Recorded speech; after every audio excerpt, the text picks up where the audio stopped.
Now I give the floor to the distinguished representative of Indonesia. Thank you very much, Mr. President. Like others, we also would like to thank USG Mark Lowcock and Special Envoy Pedersen for their briefings. My delegation is following with serious concern with regard to the increased COVID-19 cases across the country. And as the Secretary General report stated, that 92% of the confirmed cases are not traceable. With limited healthcare facilities, it is very challenging to deal with all of the confirmed and suspected cases, including to prevent the widespread transmission between communities. Not to mention, more healthcare workers are reported to have contracted the virus, further reducing the capacity on the ground.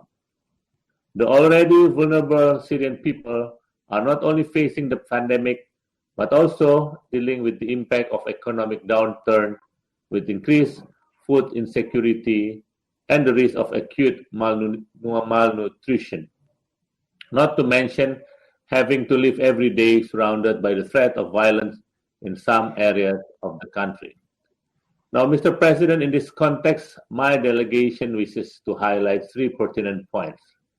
First, despite challenges, enhanced humanitarian responses are crucially needed. Indonesia is pleased to note that the United Nations and its humanitarian partners are continuing to address the logistical challenges after the reduction of the cross-border operation. We are fully aware that the operation with the remaining one border crossing would not be perfect. However, we hope that with several adjustments, such as the expansion of the hub and the UN-funded road rehabilitation project, more humanitarian aid can be delivered through the Bab al-Hawa crossing. All modalities should be explored, cross-border and cross-line, particularly to the northwest and the northeast. Ahead of the winter season, this humanitarian operation must definitely be increased and remaining gaps be addressed. We would also like to stress the crucial needs of people in the Al-Hol and Rukban camp, including the water shortages around Al-Bab in northern Aleppo and regular disruption of Alok water station that affect many people in Al-Hasake.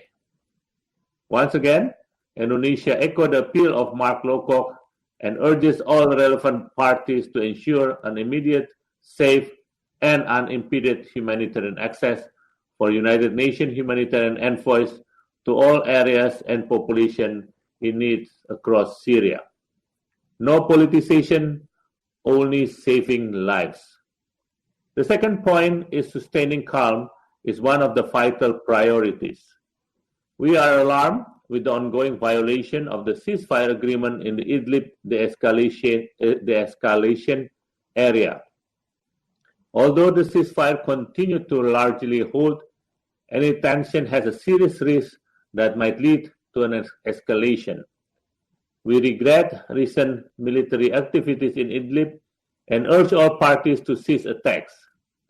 We share the Secretary General's call to establish a nationwide ceasefire pursuant to Resolution 2254 of 2015 and the need to contain the destabilizing incidents. The Syrian people need at least a non-violent environment to effectively address their current situation with the economic crisis and the pandemic.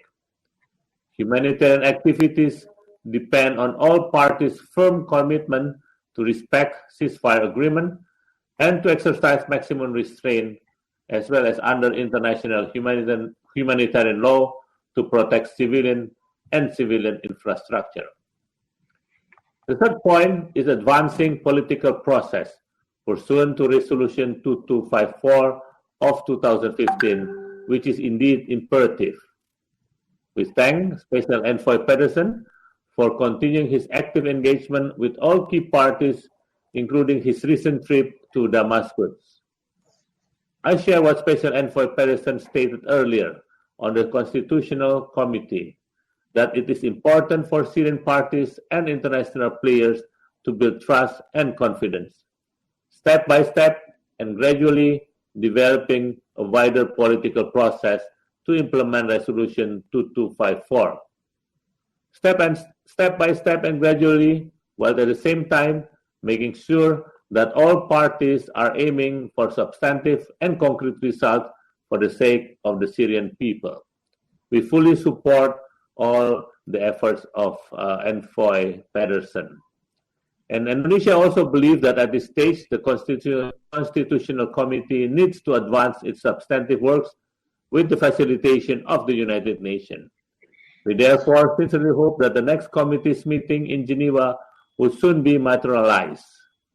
Mr. President, to conclude, I wish once again to reiterate that the continued cooperation and dialogue based on good faith among all Syrian parties are key, and a Syrian-led and Syrian-owned political track must always be respected.